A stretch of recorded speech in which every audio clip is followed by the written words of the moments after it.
Hey, what's up guys? My name is Eric. I own a used car dealer here in Southern California, Green Owl Motors. You're going to see how to replace the infotainment system on a 2014 Subaru Legacy.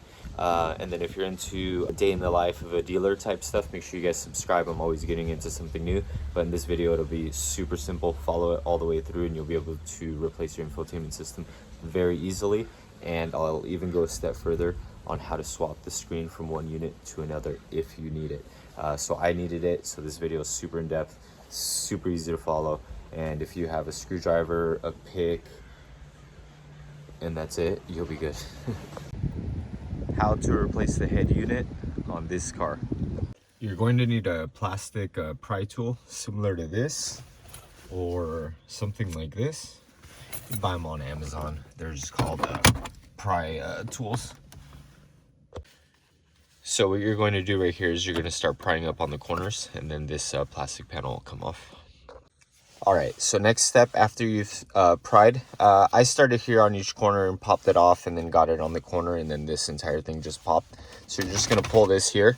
There's going to be two screws, one right there, the other one right there. Remove those two, and then the entire radio will pop out. Oh, actually, on this one, we're going to go down lower as well on each side. All right, and then on the next step, I remove the top two screws, and then you'll be removing the bottom ones as well. So a couple of these screws are too deep. Like there's one down there that's going to be deep. Actually, I could tell someone's been working on my radio because there's a screw that someone dropped. And then on this side, we got one that's deep and then another one that's pretty deep. So I use a screwdriver because a power tool, it won't work there. And then when you lift this out, you're gonna have a ton of connectors. I just disconnected them, but those are all the connectors right there, so you know what you're looking at. So yeah, so go ahead and disconnect all that to replace your head unit. And then on this infotainment system, we're going to take it even a step further. I purchased 2 units. I purchased a unit already used with the complete, and I purchased another unit that just comes with the bottom. So my screen is good. It's the brain that's bad. So we're going. All right, so this is what I was talking about. We ordered this unit right here without the screen because we saved some money.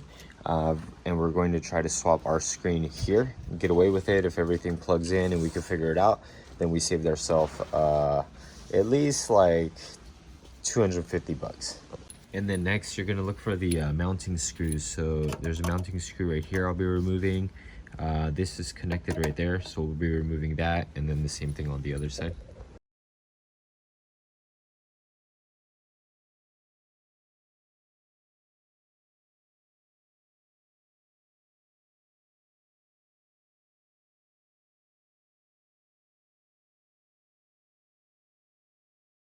All right, so we've removed the other side. Now we're on this side, and this is the last screw we have to remove, and you could already see how we can remove that. So we're gonna pull this screw right here. We already loosened it up.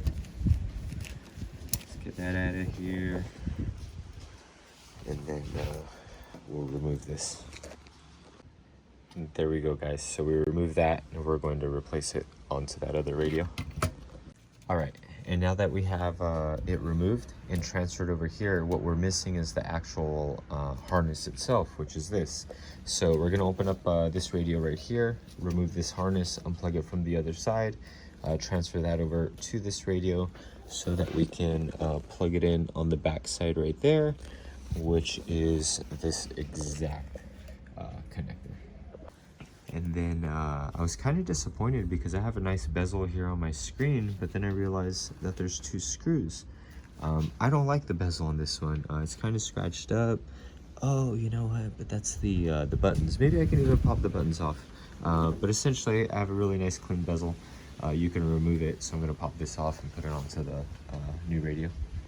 All right, guys. So remember, my old radio doesn't work, so I can hack this one up. So long story short, just remove the side things for the bezel, pop that off, and then you'll be able to access the cable and disconnect it from that side. All right, and then for me, essentially, I'm gonna swap over this piece too, so I'm being very careful with all the parts. And it disconnects right there, and then right there. So we removed all this here to gain access to that, and we just pried that up. We'll separate it out of here, and we will plug this side of the harness into the back of the screen for now, so we know which way the harness is routed in case it's different. I don't think it is, but just in case. And then, but we're essentially all done. We're gonna transfer that over.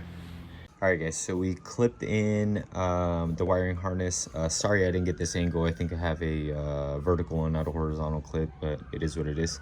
But with that being said, we already have everything routed back here. We're gonna put all these screws back on this bracket, the two on each side, and that's pretty much it. We'll reinstall the radio and clip all the connectors back in.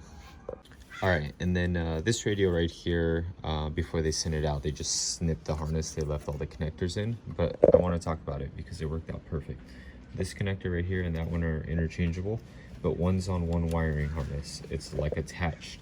So make sure you don't accidentally move it over, and then, you know, your thing just doesn't power up correctly. So make sure you do that, but uninstall everything just to reverse what you just saw. Super simple job, not difficult at all. If you did it quickly, not recording anything, I mean, did 45 minutes, so you'll be good.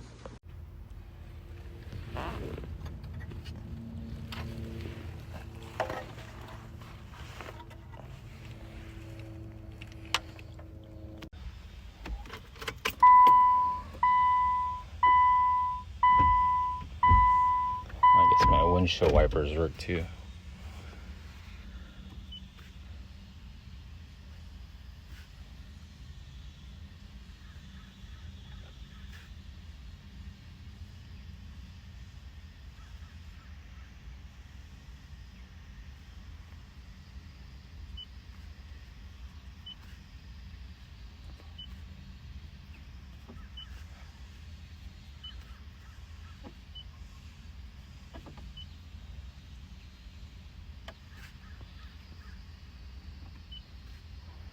That wasn't my address, just so you guys know. Heck nah.